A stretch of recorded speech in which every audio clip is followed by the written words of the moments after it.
Vipi wadau? Vipi wadau? Nairobi itakulwa. Nairobi itakulwa.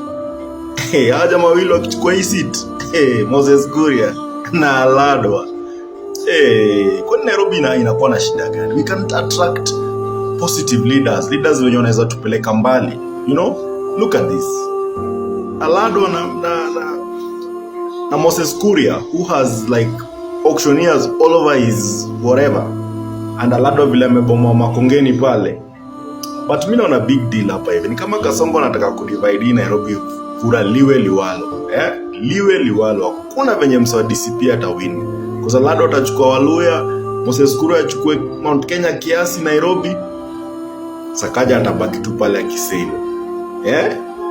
Na the Somali vote. So this is politics that is well crafted.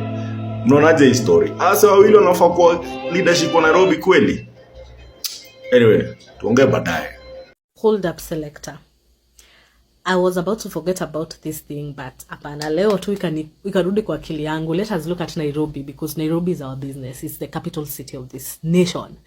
And let us look at the person running it. Over and above transferring the accounts of revenue collection from KCB to Sidian Bank, and we know who owns it. Tell me why this man goes to the Senate and says out of 100 Kenya shillings collected as revenue by the Nairobi County government, 70 Kenya shillings inakatangwa ati for expenses, for transaction.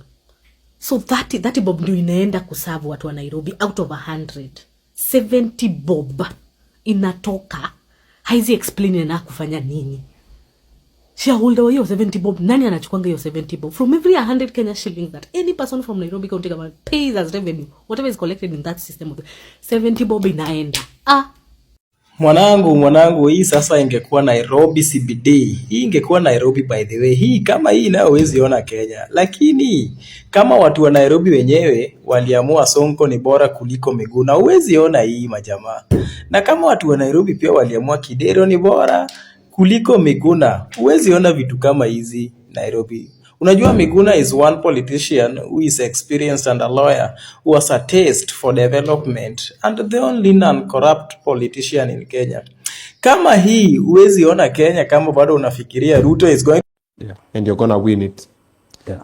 You really want to be the governor for Nairobi? I want to be the governor of Nairobi. Why? Because I want. Because I want to be the governor. What are you gonna do differently that Sakaja is not doing? I don't want to talk about Sakaja. Yeah, what are you gonna do differently? I don't want to talk about Sakaja. Sakaja is doing his best. He's doing his job. It's fine. It's okay. I don't want to be that politician that I'll come talk negative about other politicians. Okay. It is my democratic right to vie for that seat. Okay.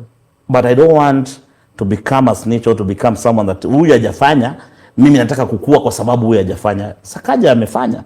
I have worked with Sakaja. I've done even his project. You saw me the other day nilikuwa town nikionyesha project ni Sakaja amefanya pale CBD na kumcongratulate na kumwambia umefanya kazi mzuri. So Sakaja is working. Okay. So it's only that me I want to become the governor of Nairobi. My fellow Kenyans wanaangalia hii train and they think that we are developed. I think if Kenya was a working country, such kind of a train tulikuwa tukue nayo 1960, the time Kenya got independence, this kind. So hii ndio train Kenya inafaa kuwe nayo sahi. Kenya should be having such kind of trains. Mbona sisi tusifike hapa? Utasikia mtu anasema hii ni Kenya, haiwezi fanyika kwani Kenya iko dunia. So hizo sentiments zinaniumiza sana. Unakuta mtu anasema hii ni Kenya, hatuwezi kuwa na train kama hiyo kwani Kenya iko binguni.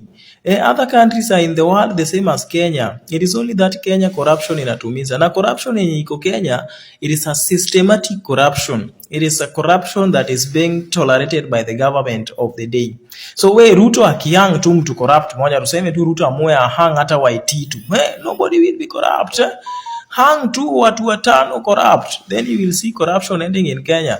Cannot be done. Kitu inatumiza Wakenya ni cannot be done.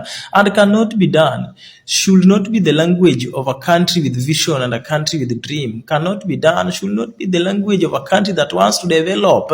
Unatuambia Kenya hizi kuwa na trend kama hizi, kwani Kenya mko mbinguni? We are in Kenya the same way other countries. We are in the world the same way other countries are in the world. So msituambie cannot be done. It can be done. Hebu tukue wangwana. We need such kind of development. We must be a visionary character. A man who has published 6 books, highly rated. I read widely. I debate widely. I think every day. I don't drink. I don't smoke. I've never drunk. I've never smoked. I've never taken drugs. I'm sober 24 hours. Are these guys sober? One is drunk with theft. The other one is drunk with drugs. The other one is drunk with alcohol. The other one is chasing girls. I mean, you have a complete mashed potato of leaders confronting an honest, capable man. And you're telling me these Nairobians are so stupid, they are so gone, they are all zombies, they will not be able to distinguish a good leader from a bad one. Are you really telling me that?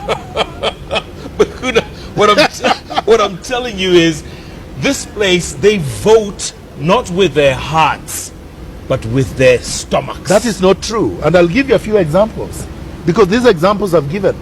Do you remember this man who runs, who won in Kipkelion? Yes. Wesley. Yes, Wesley Kipkorir. Yes. Wesley Kipkorir. He won as an independent. Against who? Kutuny, right? Yes. Kutuny is now an advisor to the president. He won against Kutuny with all the machinery of URP, right? How did he win as an independent? Look at Serut in Mount Elgon. He also won as an independent, didn't he? Against who? Against Kapondi. Yes. Right? Fred Kapondi. Kapondi again Powerful was in man. URP. Yeah. Very powerful, was even a militiaman. He was even the head of a militia. So you're talking of these militias that don't even have militias. Like Sonko, where is his militia? It's just talk. It's in Huruma. It's Yeah, out okay, there, fine. But I'm trying to tell you, Yes. some other people have won against militias. Then look at Murkomen. I have to give him as an example. Murkomen won as a senator against who? The total man. Bayward. A man with money you cannot count. Yes. Even if you started banning it today, it will not all be banned by the end of the year. He has money Sonko cannot count. He was defeated. By who? Murkomen. Murkomen was some teenager who did not have anything. Look at Ephraim Maina. A man who was campaigning with helicopters and distributing money all over. Yeah. He was defeated by who? By some Mickey Mouse guy. Look at Harun Mwau. Harun Mwau is the boss. He's called the boss. Yeah. Now, he's the boss of people like Sonko. These are his men who ran around working for him. And wasn't he defeated? I can go on and on. Now, let's look back in history. Because Tim Wanyonyi has substance. You can't compare him to Babu. So him, I would give a little bit of a chance. Although he comes with the wrong party, which messes everybody up. Okay? ODM. Yes. You see, ODM is a machine of looting. You know, Siaya, they're looting. They looted Oma Bay. They loot everywhere. And because they have to collect revenue for Raila Odinga. Right? Oh, wow. Yeah. It's a revenue collection agency. So that could be a problem. But Tim, I would not dismiss. Even if I ran against him, I would treat him like a worthy opponent. But not these jokers. You know? Okay. Righty. This is Legrand from Simple Generations. Cartels are central to the problems of Nairobi. And the 3 colleagues of mine actually are part of the cartels that I want to deal with. I will tell you who the cartels are. The cartels are people who have made money through shady business deals. My friend Evans Kidero has made his billions through shady deals. There is no industry he has built, but he has become a billionaire having been an employee throughout his life because he has looted every institution he has joined. Mumias has collapsed. and Nairobi is not a going concern anymore, according to the Auditor General. My friend Sonko is looting every land in Nairobi.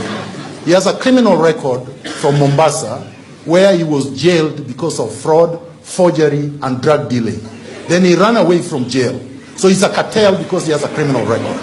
And right now, he's grabbed many pieces of land and then stages a PR show, PR stunts, where he videotapes and pretends that he's come to rescue. My friend Peter Kenneth bankrupted Kenya Re. He basically looted a public institution to death.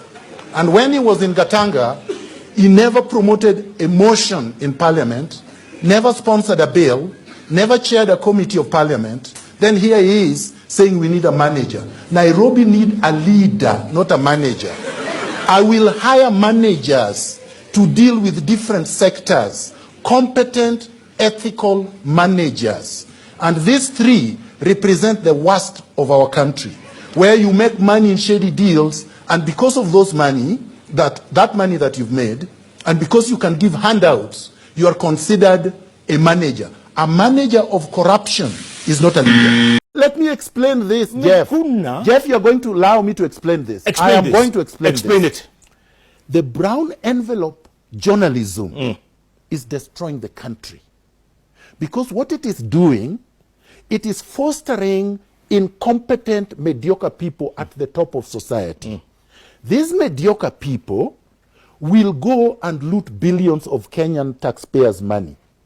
They will use 10 million shillings to go during the campaigns like this to the places that you are mentioning, to give everybody, like Kabogo was saying, panga laini kama matiti ya umbwa. So he's telling people that.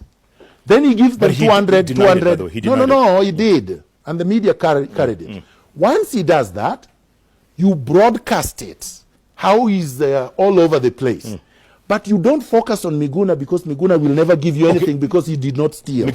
So the point, the bottom line is this. Yes. I have to finish this. Okay. When you go to societies that are properly functioning, democracies that function, democracies that allow people to organically, dynamically rise from the bottom, like Obama to the top, the media serves public interest. When they look at candidates, they look at candidates and say, what are the qualities of these candidates? They list them. Miguna, integrity, he's honest, he's qualified, he has a manifesto, he has policies, he has programs. They go to Kidero. He looted Mumias, he's looted Nairobi. The Auditor General says 143 billion is missing. So the people, and then they go to Sonko. They say he has a criminal record, he sells drugs, he beat up Shebes and broke her arm, he fought with Kidero at the Senate. All these allegations. We saw him on Are you lying now that Sonko did not fight with Kidero? I'm not going to say anything. So what I'm saying is this. They go to Peter Kenneth. They say, what is it in Gatanga that Peter Kenneth says he developed? Number one, Peter Kenneth was an MP for 10 years. Yes. The main job of an MP is to legislate, is to pass laws. Peter Kenneth never introduced Ati black chocolate ni fine melanin bana kutoka nikapate. Kanapenda kenye mi wanapenda, so kanapenda toto chupa na hali ya nono. Madam na kudai, umedunga mini na unapenda mangwai. Una dance fit, unawacha nikismile. Ama niko high, jua lies, nice. Kono moja mbele, gine yenderembe, baila, baila.